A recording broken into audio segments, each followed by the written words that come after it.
السلام علیکم دوستو، ہمارے کا کیا حال ہے؟ آج ہمارے ساتھ ہیں خواہشات 24 گھنٹے ہمارا پیچھا کرتی ہیں۔ خواہشات کے چکر میں انسان جب پیدا ہوتا ہے، جب اس نے ہوش بھی نہیں سنبھالا ہوتا، تب بھی وہ خواہشات کے پیچھے ہوتا ہے۔ بچپن میں مطلب اس کو سائیکل چاہیے ہوتی ہے، ٹافیاں چاہیے ہوتی ہیں، کوئی چیز چاہیے ہوتی ہے، تب بھی جب بڑا ہو جاتا ہے تب تو وہ لازمی خواہشات کے پیچھے بھاگتا رہتا ہے۔ اور میں نے تو اب جو دیکھا ہے کہ انسان اب جب بوڑھا ہوتا ہے تب بھی وہ خواہشات کا پیچھا کرتا رہتا ہے۔ ایک ہمارا معاشرہ بھی ایسا ہے جو ہمیں خواہشات کی طرف لے کے جاتا ہے۔ ہمیں ایسی چیزیں دکھائی جاتی ہے، مطلب ہمارے جو آج کل موٹیویشنل سپیکر ہیں، انفلوئنسر ہیں، وہ بھی ہمیں اس چیز کی طرف کہ کوئی شارٹ کٹ اگر پیسے کما رہا ہے، دکھا رہا ہے تو وہ گاڑی لے رہا ہے، بڑی گاڑی لے رہا ہے، ضروریات زندگی بیسک نیڈز تک وہ محدود نہیں رہتا۔ تو میں نے تو یہی آبزرو کیا ہے کہ خواہشات سے ہم جان نہیں چھڑا سکتے۔ حالانکہ ہونا تو ایسا چاہیے تھا کہ ہم خواہشات اپنی جہاں ہمارے جو وسائل ہیں انہی کے اندر رہ کے اپنی خوشیوں کو انجوائے کریں۔ جیسے کہ جیسے میں اس دن دیکھ رہا تھا، ایک پارک گیا ہوا تھا مری والی سائڈ پہ، وہاں ایک شخص نے چھوٹی سی ٹرے میں ٹکے 2 سیخیں رکھی ہوئی تھی، ٹکے لگا رہا تھا، اور اس کے ساتھ ایک فیملی بیٹھی ہوئی تھی جنہوں نے بڑی دیگیں، پتیلے، بریانیاں، ٹکے، کباب سارے لگائے ہوئے تھے۔ لیکن وہ جو 2 میاں بیوی بچے تھے جن کے پاس صرف 2 سیخیں تھیں، وہ خوش تھے، خوشحال نظر آ رہے تھے۔ اور جن کے پاس بے تحاشا چیزیں تھیں، جو محدود ہوتی ہے، جن کی انکم نہ محدود، جو مڈل کلاس ہوتے ہیں، یہ دیکھیں، یہ آگے جی خواہشات، یہ انسان کی زندگی کا، انسان کے مرتے دم تک پیچھا نہیں چھوڑتی۔ یہ خواہشات کے چکر میں یہ دیکھیں اب آگے پیچھے، بس یہ اسی طرح ہمارے خواہشات ہمیں آگے پیچھے چپک گئی ہے، اس سے ہم جان نہیں چھڑا سکتے۔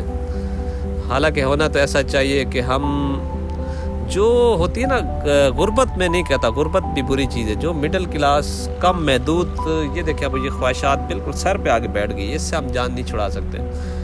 جو محدود، جو مڈل کلاس طبقہ ہے نا، وہ زیادہ انجوائے کرتا ہے۔ وہ چھوٹی چیزیں، جب موبائل خریدتا ہے اس کو انجوائے کرتا ہے، سائیکل خریدتا ہے اس کو انجوائے کرتا ہے۔ ان کی چھوٹی خواہشات، اس کو ان چیزوں کی کسک طلب ہوتی ہے، نیڈ ہوتی ہے، اس کے لیے بھاگتا ہے۔ جس کو یہ ساری چیزیں elite class, ruling class, upper class, ان کو مل جاتی ہے، ان کے نزدیک کوئی ویلیو نہیں ہوتی۔ وہ اپنے لگژریز میں اس قدر کھو جاتے ہیں، سن ہو جاتے ہیں، وہ پھر عجیب و غریب سے ایکسپیرینس کرتے ہیں، غلط چیزوں کی طرف جاتے ہیں۔ تو ہمارے جو موٹیویشنل سپیکر ہیں وہ ہمیں کیا دکھاتے ہیں کہ کسی نے پراپرٹی سے پیسے کمائے، وہ BMW لیکسس لے کے پھر رہا ہے، کسی نے یوٹیوب سے کمائے تو اس نے وہ بس گاڑیاں ان کا مقصد ہے، اور کوئی مقصد نہیں ہے۔ کچھ یوٹیوبر بہت اچھے بھی ہیں، ابرار حسین ہے، ولاگر ہے، جو پوری دنیا گھومتا ہے، لیکن ایک بائک پہ گھومتا ہے، کوئی دکھاوا نہیں کرتا، بڑا سمپل رہتا ہے۔ ایک جو کھانے بناتا ہے، مبشر لقمان، وہ بھی دیکھیں ہلکی پھلکی بیسک نیڈ کی اس نے اپنی ضروریات پوری کی ہوئی ہے، لیکن وہ جا کے کھانا بناتا ہے، غریبوں میں بانٹتا ہے، بہت اچھا کرتا ہے۔ اسی طرح ان سے ہمیں یہ سبق ملتا ہے کہ ہم جو ہے نا، مطلب خواہشات ہمیں معاشرہ اس کی طرف لے جاتا ہے، معاشرہ خواہشات کو جو ہے نا ہمارے پیچھے لگاتا ہے کہ ہم یہ چیز کریں۔ ابھی گاؤں میں بیٹھے ہوئے، او مائی پھاپل بڈی جریے ماسی گاؤں میں رہتے، ای میں ارلم پرلم تے جیرے مراڑا سارے بڈیاں آج کل یوٹیوب ولاگ بڑائی وجہ چھواری لگے تے چھوری انہیں پتہ نہیں کہرے کام تے لا چھوڑے سی کہ پیسے آنن دیکھو اساں ہی کام تے لگ گئے سے خواہشات دے چکر ہے۔ خواہشات انسان دا پیچھا نہیں چھوڑنے، ہونے گئی ہے بات تھوڑی دیر تک، خواہشات تھوڑی دیر تک پھر واپس آ جائیں گی، جو ہمارا پیچھا نہیں چھوڑتی، نہ ہم ان سے پیچھا چھڑوا سکتے ہیں۔ اسی لیے جو میسر ہے اسی میں خوش رہیں، اسی میں انجوائے کریں۔ اچھے کے چکر میں رہیں گے تو جو وقت چل رہا ہے اس سے بھی جائیں گے۔ میرا خیال سے آج اتنا کافی ہے۔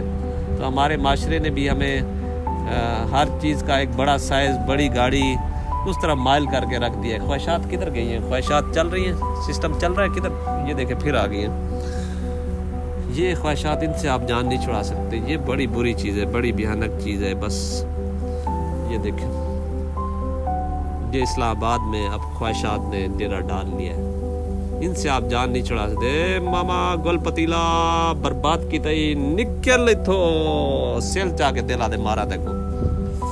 بس انسان جو آپ کی روکھی سوکھی دال روٹی ہے, جو بیسک چیزیں ہیں, بس اسی میں خوش رہیں اپنے بچوں کے ساتھ. جو بہت لگژریز میں ہوتے ہیں وہ ان لوگوں کی بھی آپ نے لائف نہیں دیکھی, وہ بھی پریشان ہوتے ہیں آپ سے زیادہ. ان کے دماغ میں اتنے بزنس کاروبار چل رہے ہوتے ہیں, پراڈو میں تو بیٹھے ہوتے ہیں لیکن لائف انجوائے نہیں کر رہے ہوتے, بس دکھاوا کر رہے ہوتے ہیں کہ ہم خوش ہیں, انجوائے ہے, لیکن اندر سے کھوکھلے ہوتے ہیں, خالی کھوکھلے, کچھ بھی نہیں. آپ اگر شارٹ کٹ لے کے بھی کسی کو کوئی چیز دکھاتے ہیں, گاڑی دکھاتے ہیں, تو آپ اس بندے کا بھی حق مارتے ہیں جو جینون, جو پروفیسر ہے, جو اسکالر ہے, جو پی ایچ ڈی ہے, جس نے محنت کی ہے, وہ آلٹو میں پھر رہا ہے, میران میں پھر رہا ہے, آپ اس کو بھی خراب کرتے ہیں. تو ایسا نہ کیا کریں. بس آپ اپنی آلٹو میں خوش رہیں, کسی کی بی ایم ڈبلیو پراڈو کو بارے میں مت سوچیں. اللہ حافظ. سما دیو. گول پتیلا.